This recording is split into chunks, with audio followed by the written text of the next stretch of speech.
Hi guys, so within this video I'm basically going to be discussing an overview on this article, which is basically about the expansion of the presidency or the executive branch found on the Washington Post. And this article was done by Mark Fisher, and within the video, as you can see, it is Donald Trump's acceptance speech for the presidency. And this article also has a lot talking about how the powers of the president has changed within over time. And basically after the video, which I'm about to show you, I'm going to be further explaining what the article has to portray in a more simple and easy way and giving a little bit more of insight on it. So let's start the video and get started.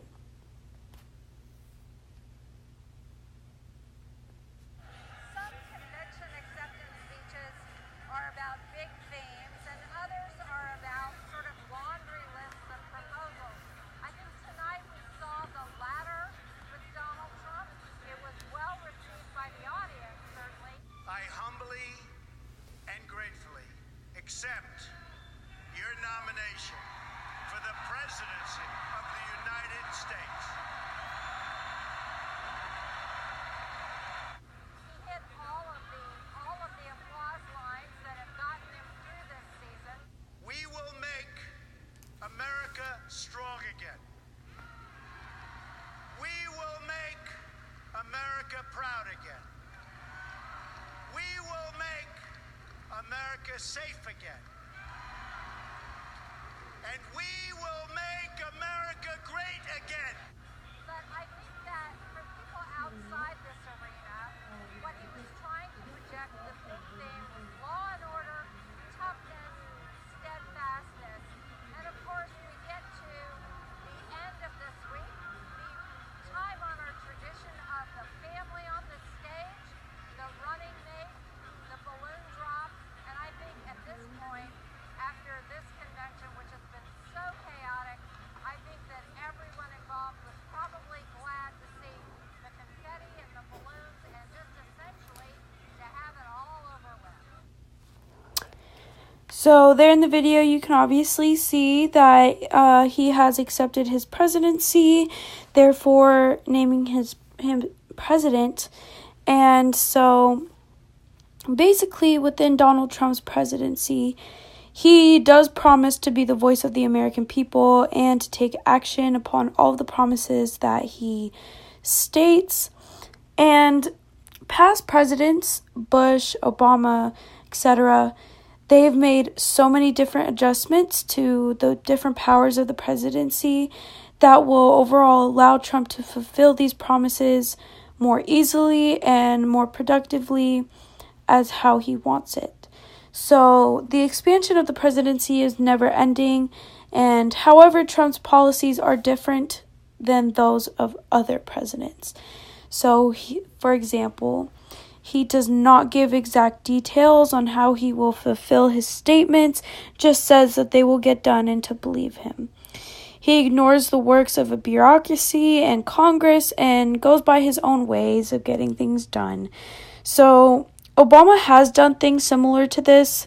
So, for example, when Congress passed a law that they needed to be notified 30 days before the release of any detainee or treaty or an agreement, Obama did anyways to protect the American lives and troops, regardless of what Congress has obviously just stated and asked of him. So Congress nowadays within the American society has been satisfied with being so-called quote-unquote weak to let the more impactful decisions not falling upon them. So presidents, they overall have a history of bypassing orders, laws, statements, etc., regardless of Congress's beliefs. And since the Constitution has always had a fear of a dictator ruling our country, it's a problem when presidents have gradually become more ignorant to the powers of Congress and how overall bureaucracy runs.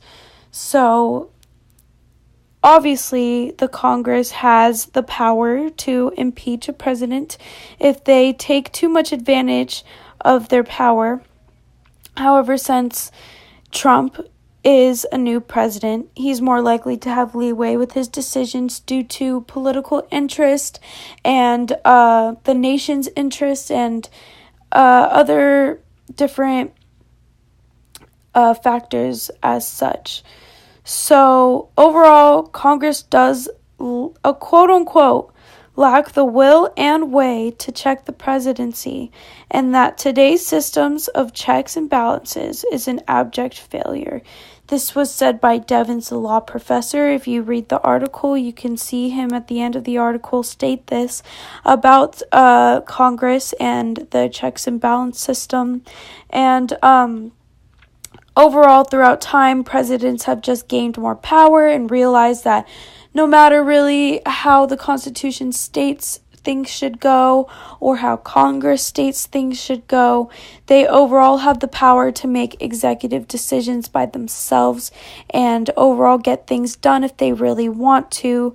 Another example of this is Donald Trump, where he obviously shut the government down for the longest time in history just because he has not received the money he needs to complete the building of the Mexican border wall. So overall, what I just stated was found within this whole entire article, and it's just a brief overview and summary of it. But I feel that this article has a great in-depth and explanation of how the expansion of the presidency has changed over time and how it is to this day with our President Donald Trump ruling, and overall how maybe there should be some things changed and can be improved. And yes, thank you for listening to my overview of this article, Donald Trump and the Expanding Power of the Presidency by the Washington Post, written by Mark Fisher. Thank you so much, and